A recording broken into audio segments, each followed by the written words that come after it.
Olá, o programa Conexão está no ar.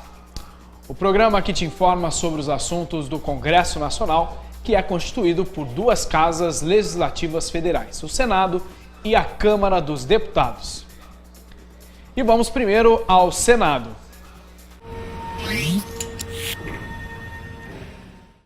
O marco legal da biodiversidade foi tema de uma audiência conjunta das comissões de Meio Ambiente, Agricultura e de Ciência e Tecnologia do Senado.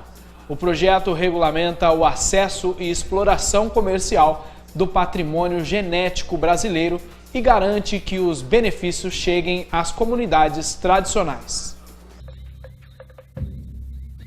Biodiversidade: a totalidade dos genes, espécies e ecossistemas de uma região.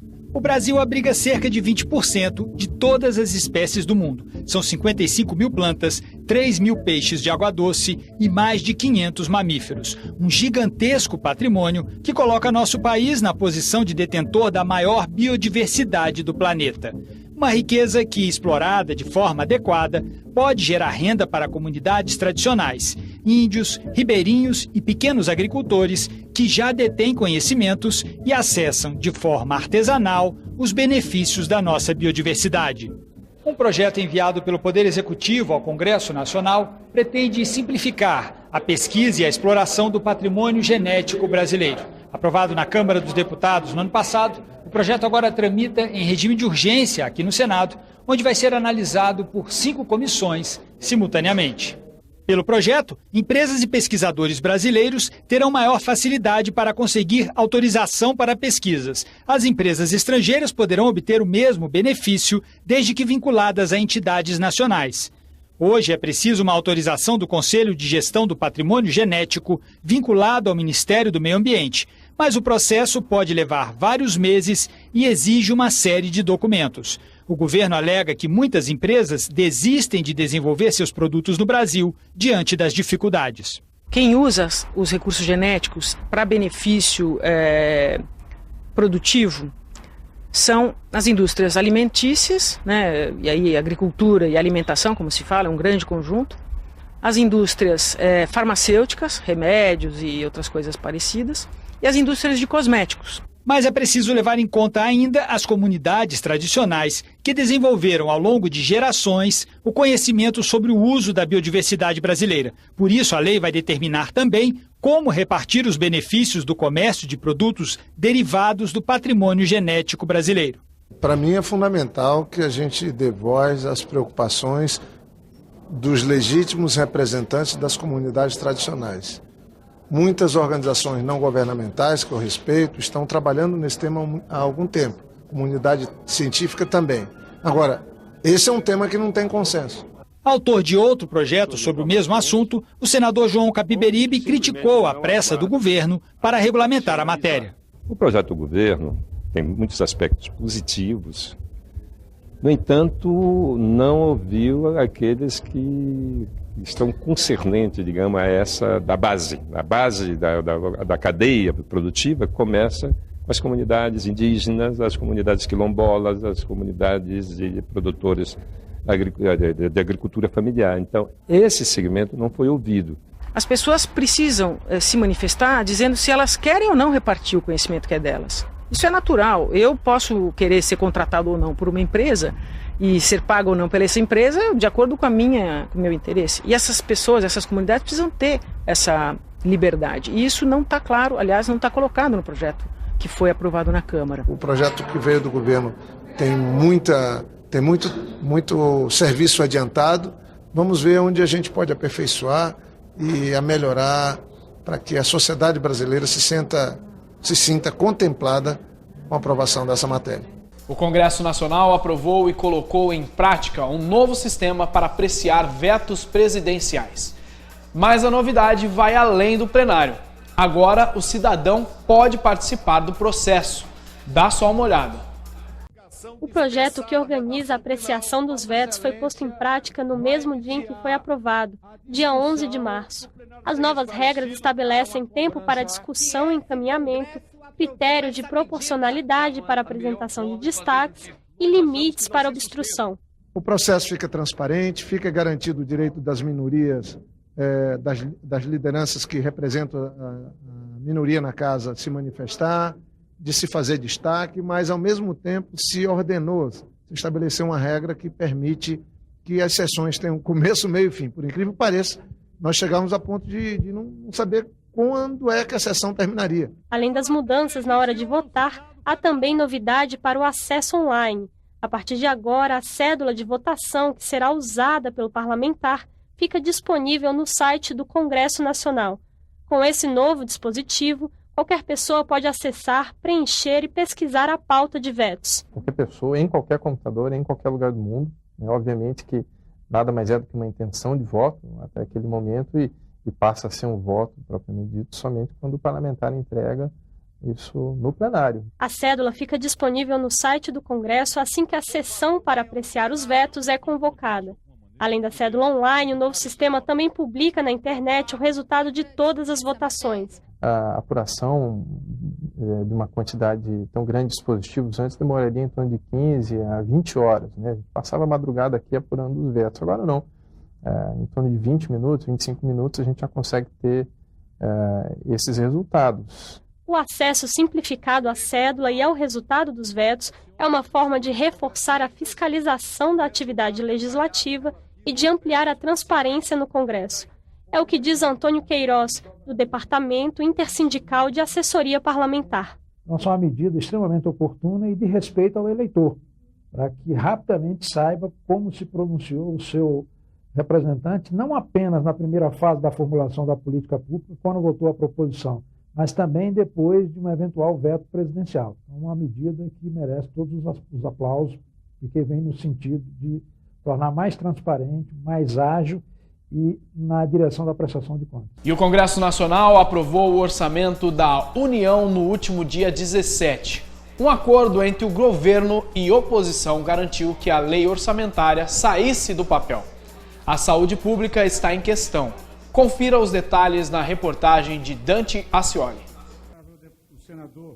O orçamento de 2015 deveria ter sido votado no ano passado. Sem acordo, a pauta do Congresso ficou trancada por vetos presidenciais. 3 meses depois, governo e oposição chegaram finalmente a um consenso. É importante registrar a colaboração e a participação na construção coletiva de um relatório. Uma novidade é a participação dos novos parlamentares.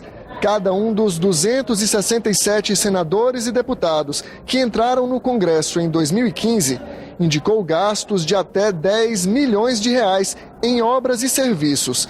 Metade dos quase 2 bilhões e 700 milhões de reais vai obrigatoriamente para ações de saúde nos municípios. Seria injusto que os parlamentares que ingressaram esse ano passassem todo o ano sem ter a condição mínima de atender às suas bases com uma emenda, com recursos, com um projeto que pudesse minorar a dificuldade grave hoje, principalmente dos municípios brasileiros. O orçamento para 2015 será de quase 3 trilhões de reais.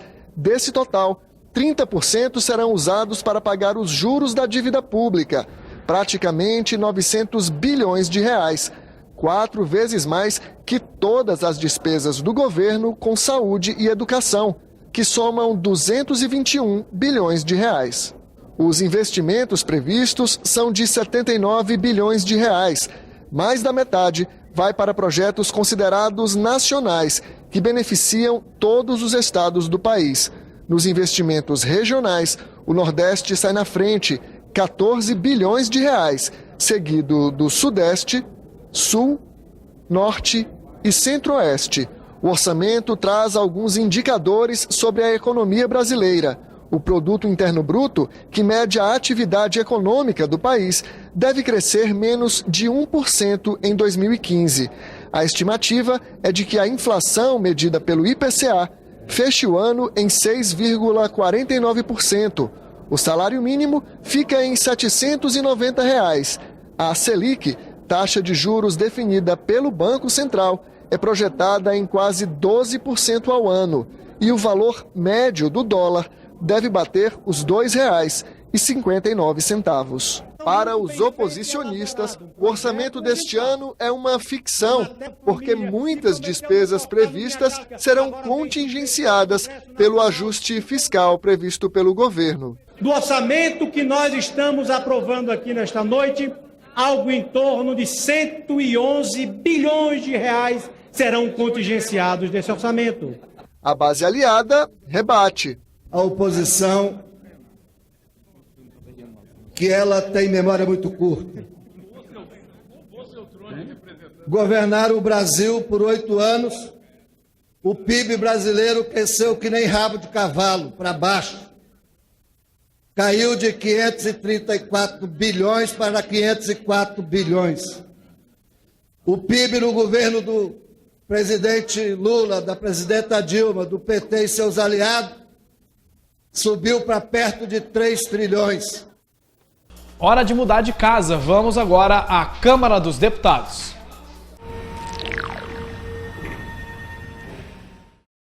A Comissão Geral da Câmara dos Deputados tratou de um assunto que interessa a todos os brasileiros, o Pacto Federativo.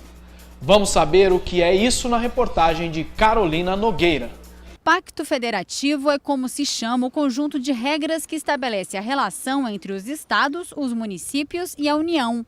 Regras que definem como são divididos entre esses níveis de governo os recursos arrecadados e a responsabilidade de garantir aos cidadãos os serviços públicos essenciais, como segurança, saúde e educação. Uma repartição que, para muitos, não tem funcionado no Brasil, como explica o deputado Luiz Carlos Rauli, que faz parte da Comissão Especial do Pacto Federativo. Faliu, né? Não existe federação mais. O que existe é um governo federal muito forte, superpotente, e estados e municípios enfraquecidos. Na partilha das receitas públicas, estados e municípios ficam com a menor parte, e na hora dos serviços públicos, das obras públicas, estados e municípios ficam com os maiores encargos.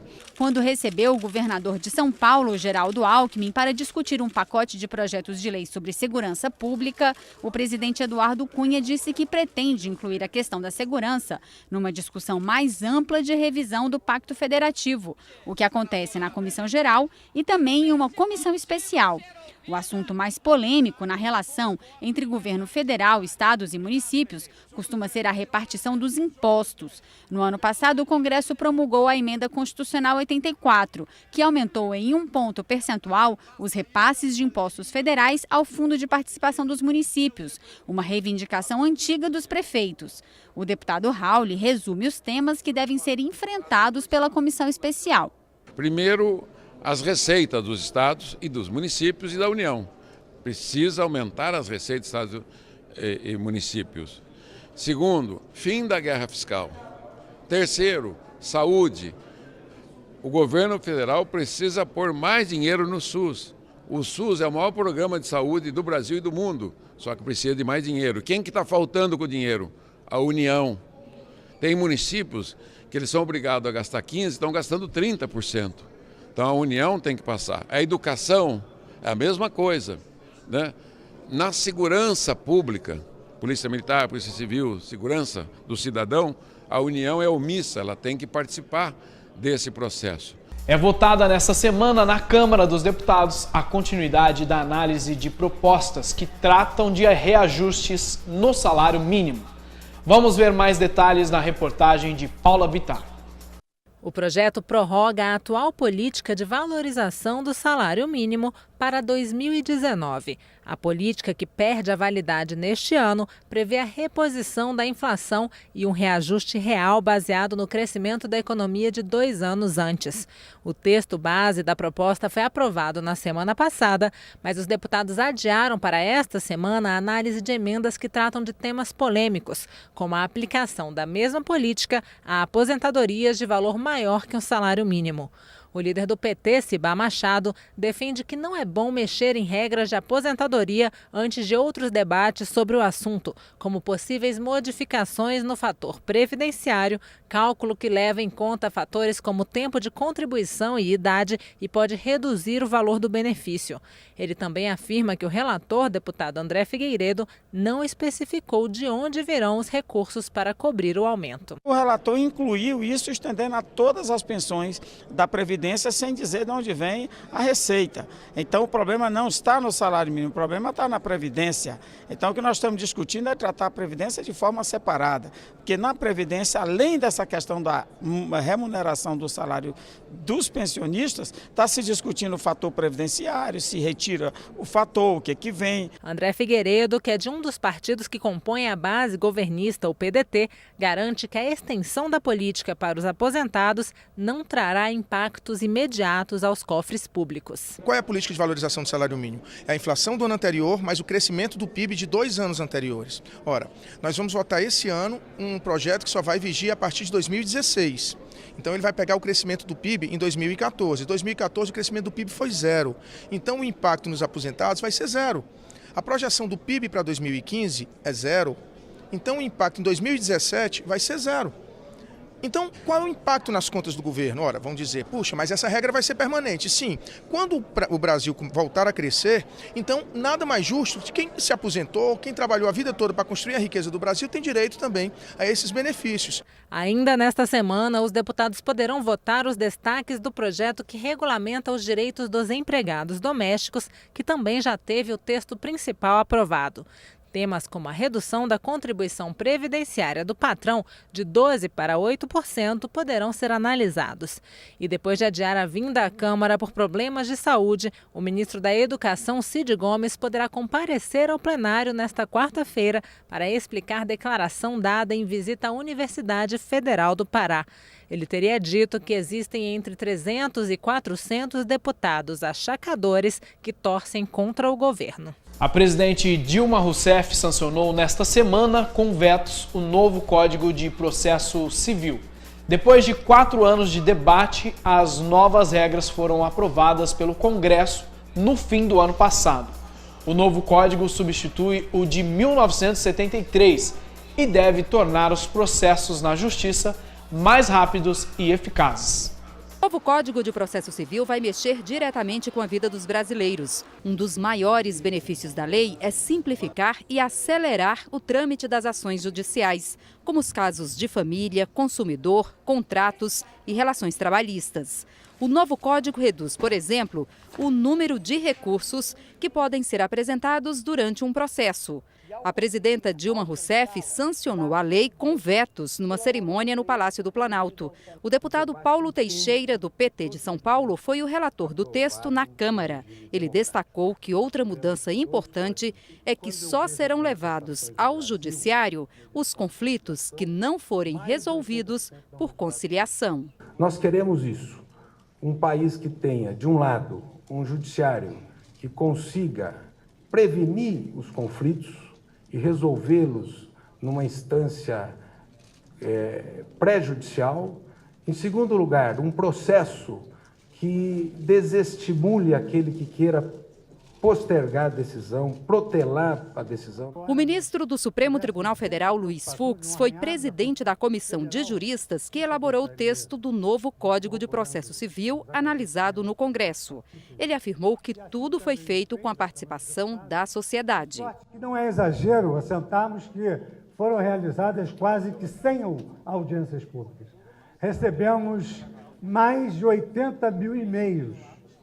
Recebemos uma contribuição da academia e dos segmentos jurídicos que nós poderíamos aglomerar em, basicamente, uns 200 livros. E 80% das sugestões foram acolhidas. As novas regras só entram em vigor 1 ano após a publicação do texto no Diário Oficial da União. E encerrada mais uma edição do Conexão. Tchau, tchau.